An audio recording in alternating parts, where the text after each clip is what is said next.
Olá, tudo bem com você? O Identidade já está no ar e você é sempre muito bem-vindo e muito bem-vinda por aqui. Hoje você vai conhecer a história da Renata Campos. Em um acidente de carro, a Renata perdeu a sua filha de 6 anos, o seu pai e a sua mãe. Renata e o seu sobrinho estavam no carro e eles foram os únicos sobreviventes da tragédia. O acontecido dilacerou o coração da Renata e ela pensava que tudo estava perdido. Alguns anos depois, muitas outras mudanças aconteceram e Renata precisou ser forte novamente. Hoje, a Renata vai contar o que aprendeu com cada tragédia que aconteceu em sua vida. Você também quer participar aqui do Identidade e contar a sua história? Envia pra gente um e-mail para o identidadegeral@novotempo.com e a nossa produção vai então entrar em contato com você. Combinado? Vamos para uma pausa rápida de 30 segundos e em seguida eu volto com a história da Renata.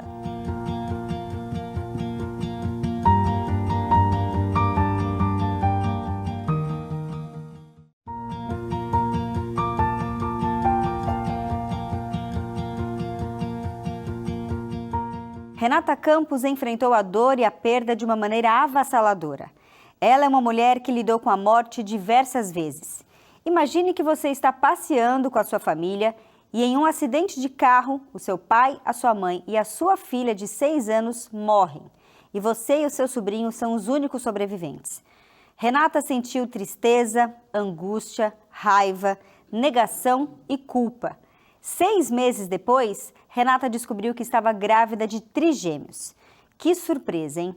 Hoje eles estão grandes, são saudáveis, mas quando bebê, um dos gêmeos enfrentou uma série de complicações de saúde e a Renata quase viveu a experiência de perder outro filho.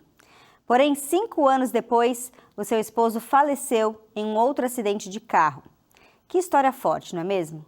Por isso, a Renata já está aqui conosco para contar como lidou com tanta dor e como ela está hoje, como a sua vida está hoje. Renata, boa noite, seja muito bem-vinda aqui ao Identidade. Eu agradeço a oportunidade, muito obrigada. Histórias fortes como a sua são muito impactantes e podem trazer grandes lições, né? Sim. Por isso que a gente traz aqui ao programa. Exatamente. Conta pra gente o que aconteceu naquele dia. Vocês estavam saindo para passear em família. Você, seu pai, sua mãe, sua filha e um sobrinho. Sim, a gente tinha esse sítio, que já era no Paraguai, outro país, mas ali pertinho de Guaíra, no Paraná. E todos os meses, pelo menos uma vez, a gente ia para lá. E aconteceu que é uma estrada relativamente perigosa, tem muito tráfego de caminhões e muito movimento e pista única. E, infelizmente, a gente recém tinha saído da cidade de Maringá, quando esse caminhão fez uma ultrapassagem indevida e bateu de frente com a gente. E vocês estavam, inclusive, numa caminhonete, né? Que era um carro relativamente alto, ou seja, o estrago, se não fosse um carro grande, poderia ser até maior, né? Sim, com certeza. Na época, os policiais rodoviários até foram colher os depoimentos meu e do meu sobrinho, e eles falaram, se vocês estivessem de carro baixo, teria passado por cima dos 5. Tamanha violência que foi a batida. Seus pais que estavam ali na frente do veículo morreram na hora. A sua filha ainda ficou um tempinho agonizando ali, pedindo a sua ajuda. E no fim faleceu nos seus braços. Sim. Como que você e de onde você encontrou forças para lidar com aquilo? Talvez aquele seria o pior momento de todos e muito traumático. Convivi muitos anos com esse trauma e de uma forma muito angustiante. Na vida, dirige, estrada, viagem, aquela luz do caminhão e tudo aquilo para mim foi, nossa, muito difícil. Lidar muito tempo com esse trauma. Imagino que essas imagens vinham à sua mente a todo momento. O tempo inteiro. Sim, eles morreram na hora, ficaram presos nas ferragens, e ela não. Ela teve um movimento de chicote, que eles falam, né? Quebrou o pescoço, porque ela estava molinha, dormindo, e naquela época, apesar de estarmos no banco de trás, era só aquele cinto de 2 pontos, ainda sim. não era o cinto de 3 pontos, então teve esse efeito. Só que demorou até que ela viesse ao óbito. E esse tempo, que foi para mim uma eternidade, ter ficado com ela ali agonizando e pedindo socorro. E eu sem ajuda, porque o motorista se evadiu do local.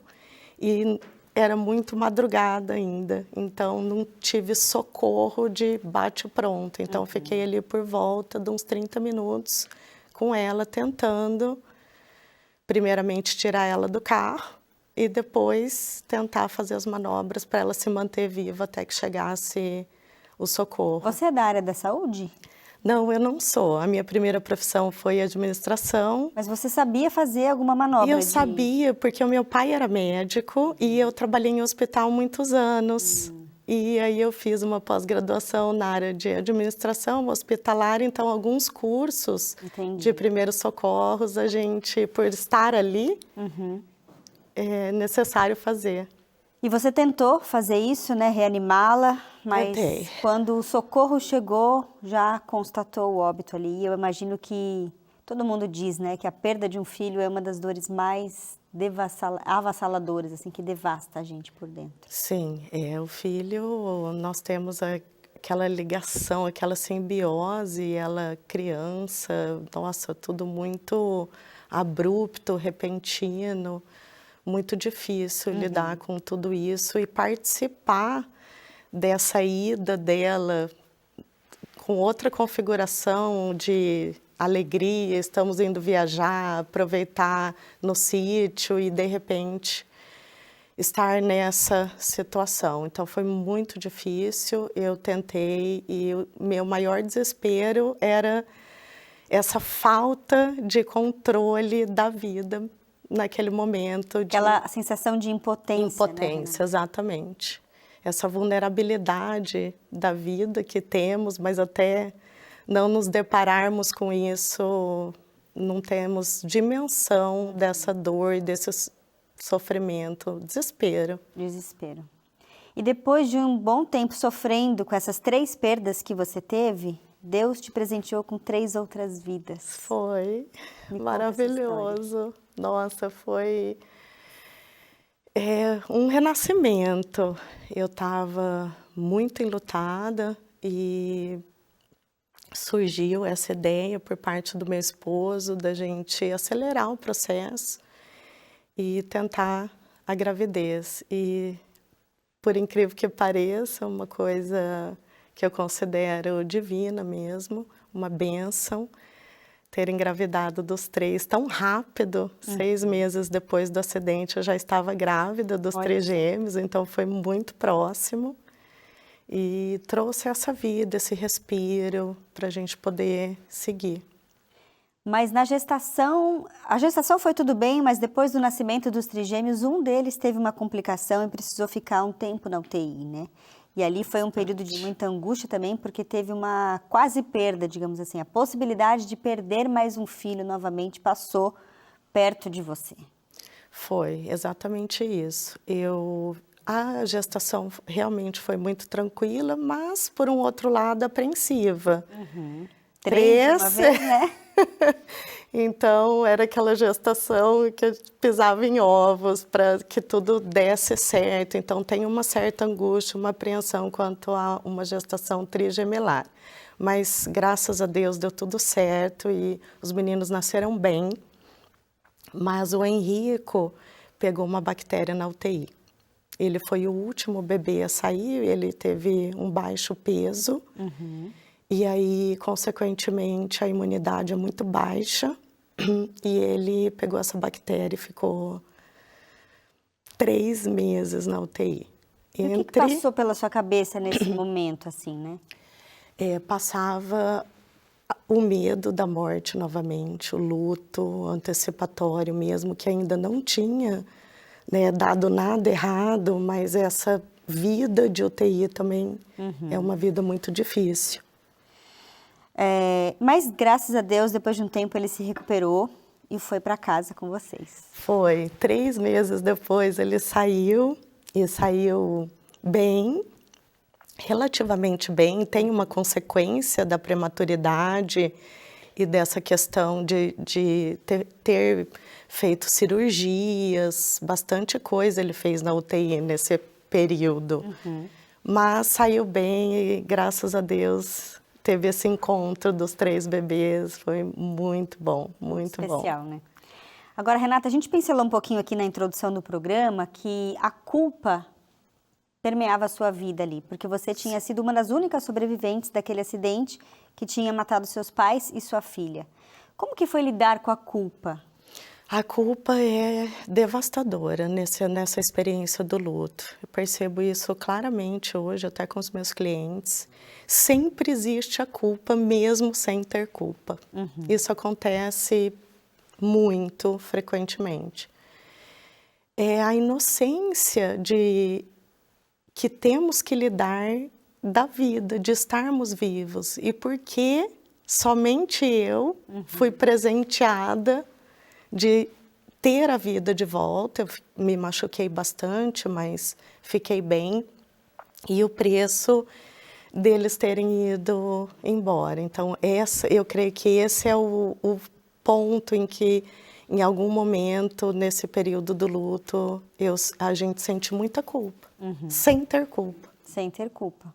E eu imagino até que deve ter passado pela sua cabeça, talvez, um sentimento de, ai, por que eu não fui também? Porque lidar com aquela dor da perda também é muito, muito forte, muito difícil, né? Muito.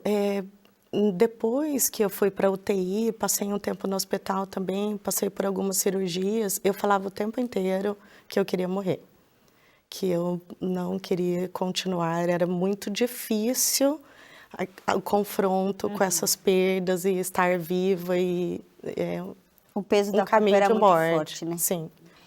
Eu vou fazer uma pausa aqui na nossa conversa, Perfeito. porque esse momento da vida da Renata é a prova de que é possível lidar com o luto e vencer a culpa. Cuidar da mente e das emoções é o caminho para a cura, viu, gente? E a gente quer te ajudar nessa jornada através da revista Mente Feliz, que eu estou mostrando aqui para você agora. Aqui você vai encontrar poderosas ferramentas para lidar com as suas dores e vai te ajudar ali no processo de cura. Você pode recebê-la em casa totalmente de graça. É só você ligar para o telefone que aparece aí para você, 0 operadora 12 2127 3121. Vou repetir para você, 12 é o nosso DDD, 2127 3121. Ou, se você quiser, você pode aproveitar ali e pegar o seu telefone, que deve estar perto de você, né? Hoje em dia a gente anda com o celular na palma da mão, e mandar um WhatsApp pra gente. Nosso WhatsApp é o 12 98244 4449. Manda ali uma mensagem dizendo que você quer a revista Mente Feliz. Eu tenho certeza que essa revista, esse material vai ser muito útil para você. A gente vai fazer uma pausa aqui, mas no próximo bloco a gente vai conversar sobre o acidente do esposo da Renata, da criação dos trigêmeos e também da sua nova profissão. A gente volta em instantes.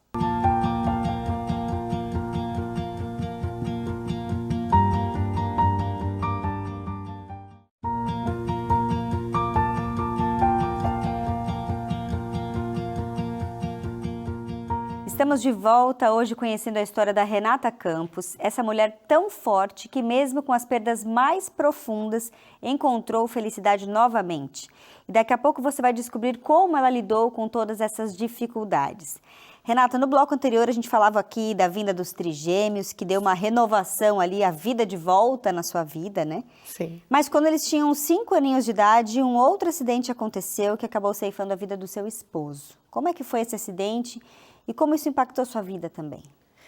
Foi, acho, a gota d'água para eu ficar numa situação muito difícil, muito complicada, extremamente perdida na vida, com eles, inclusive, muito pequenos.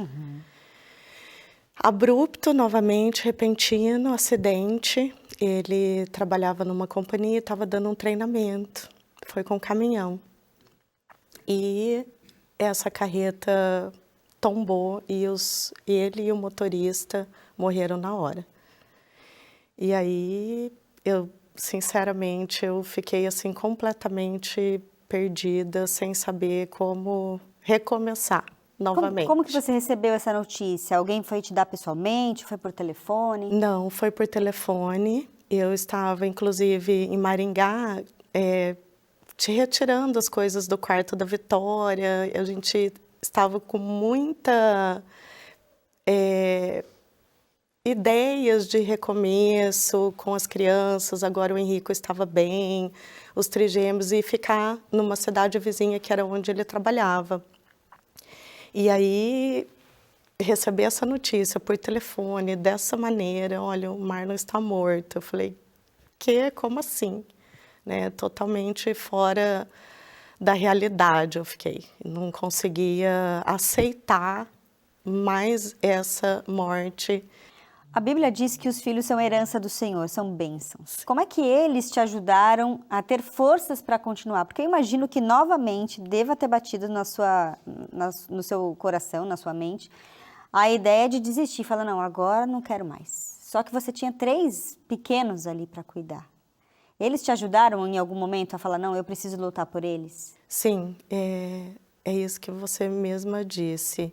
Os filhos, eles inconscientemente, eles trazem essa performance de mãe que nós temos. Eu preciso zelar, cuidar e alimentá-los. Pelo menos o básico eu preciso fazer. E aí eles me trouxeram muito isso. Eu falei, agora eu acho que eu não vou dar conta. Sem o Marlon, eu estava muito tempo fora do mercado de trabalho. Eu falei, o que eu vou fazer? Caótico. Uhum. E fiquei perdida alguns meses e depois eles, mamãe, mas preciso disso, preciso daquilo. Então, exige essa demanda da mãe, por eles até serem muito crianças. Uhum. E o amor, né, que é uma questão que eu falo que o amor do filho e aquilo tudo que a gente sente, o ímpeto de eu preciso seguir e eu preciso estar viva, porque se eu for, o que vai ser deles? Então isso eu acho que me ajudou demais nessa jornada. O amor de mãe ali, né, os filhos deram a força que você precisava. Exatamente. Para seguir em frente. E você seguiu, você mudou inclusive de profissão, hoje você é psicóloga, você é terapeuta especializada em luto, inclusive lutos e perdas. Sim. Foi a sua própria vida que te motivou a seguir nesse caminho, nessa carreira? Foi. Depois disso, eu me interessei muito em entender essa experiência do luto. Porque os primeiros lutos, praticamente eu não tinha vivido de uma forma natural da morte. Ter elaborado todos esses lutos. E eu falei, não é possível, eu preciso entender e compreender essa experiência até para ajudar os meninos com o luto do pai. Sim. Porque eram crianças e estavam enlutadas também, na proporção de 3. Uhum. Falei, nós precisamos entender isso. E aí fui estudar. Fui fazer uma pós-graduação nessa área, que é rompimento de vínculos e luto. Hoje, graças a Deus, pós a pandemia, está estendendo demais esse conceito do luto, até para as pessoas passarem por essa experiência tão complexa, tão difícil, de uma forma salutar, mais leve, e é possível. E é uma coisa extremamente necessária, né? Porque, necessária. Assim, o luto, a gente sabe que tem várias fases. Sim. Tudo bem que cada um sente de um jeito, às vezes passa mais rápido por uma fase do que outra pessoa, mas o luto, ele é um processo que precisa ser elaborado dentro da gente. Sim. Se a gente não elabora, ele vai ficar ali incomodando, e isso é extremamente importante, né? E como o luto sempre foi um tabu, as pessoas sempre ficou muito distanciado esse acesso à psicoeducação ao luto. Não querem falar sobre o assunto. Ninguém mas quer falar sobre a morte. Exatamente. E até para ter esse conforto, né? Tudo que não é falado, é excluído, fica ali. Não quer dizer que não existe. Então existe a dor, existe o sofrimento, e o que eu vou fazer com isso? Se eu não posso falar, não posso chorar, não posso... Então, tenho que seguir, tenho que seguir em frente. Então, existe essa exigência social de que tenho que seguir. Mas como? Eu pensava, as pessoas falavam isso para mim, E eu pensava, mas como que eu vou seguir? Eu não tenho uma direção, porque é muito conflituosa essa experiência. E você perde a direção, inclusive. Sim. Então, como seguir sem direção? Não dá. E você teve alguma orientação nesse sentido, no seu processo de entender e viver o luto depois da perda do seu primeiro esposo? Sim, eu tive várias orientações. Eu fui buscar a área da psiquiatria para tentar fazer um tratamento, mas naquela época ainda estava muito restrito os atendimentos focados ao luto. Então, tinha, mas não tinha. Era uma coisa ainda muito distante do que seria uma tratativa ideal para direcionar as pessoas enlutadas. Então, foi difícil. Por muito tempo, eu vivi um luto prolongado, que é o luto patológico, e eu não encontrava, até na terapia, foi o que me fez estudar também, focado nisso, esse efeito na minha vida prática. Como eu vou reconstruir? Se eu ficar também só falando da minha tristeza, da minha angústia, não dá. Então, esse equilíbrio entre o enfrentamento da morte e incluir a morte, ao contrário do que distanciar dela, para poder seguir. E depois de um tempo você continuou em frente, inclusive conheceu uma nova pessoa, se casou com seu esposo, né? O Denis, e ele tem um recadinho pra gente, mandou aqui, vamos acompanhar juntos. Ai, que legal. Por essa eu não esperava. Essa surpresa. Oi, pessoal, tudo bem? Passando aqui para dar o meu depoimento, falar da Rê, que é uma pessoa incrível, trouxe luz na minha vida. E o que falar, né, dessa mulher tão vitoriosa, tão sábia. E eu aprendo muito, tenho aprendido muito com ela e aprendo ainda bastante sobre fé, espiritualidade, evolução, crescimento.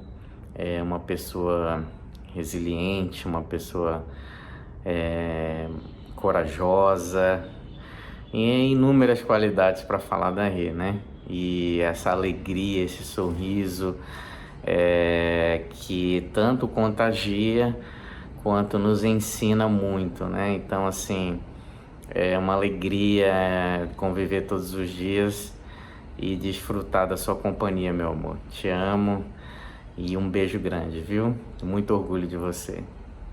Olha aí, tá vendo? Um recado surpresa, né? Ele tá aqui, inclusive, acompanhando a entrevista com a gente, né, Renata? Renata, pra gente finalizar, que grandes lições que você aprendeu na sua vida que você vai levar com você para sempre? Eu aprendi que existe, sim, esse período que precisamos nos separar e é necessário para que a gente até possa continuar a vida de uma maneira evolutiva, crescer, aprender sobre ela, sobre Deus, como devemos a cada dia nos tornarmos melhores enquanto seres humanos, enquanto ferramentas de Deus. E a morte me trouxe isso de uma maneira muito presente, muito forte e dolorida. Sim. Aprender pela dor acontece. Mas isso hoje me move a trazer até a morte como uma aliada. Então, ninguém sabe esse dia, essa hora, esse minuto, e ninguém está livre disso. Todos nós nascemos sabendo que um dia a gente vai partir daqui. E é isso que hoje eu tenho como lição, ensino até para os meus filhos, como ser melhor hoje, como estar em congruência com Deus para seguir da melhor forma possível, porque não sabemos que dia, que minuto iremos partir. Verdade. A gente não foi criado para morrer, mas nesse mundo de pecado a morte é presente e a gente precisa saber lidar com a morte. Renata, quero te agradecer. Sua história é muito forte, mas é um testemunho de que é possível conseguir vencer o luto, seguir em frente e ajudar outras pessoas como você tem feito. Que Deus continue te abençoando. Amém, eu agradeço. Obrigada. E a você aí de casa, fica então essa história de força, de fé, de resiliência como um bom exemplo para a gente seguir também. Fique com Deus e até o nosso próximo encontro. Tchau, tchau.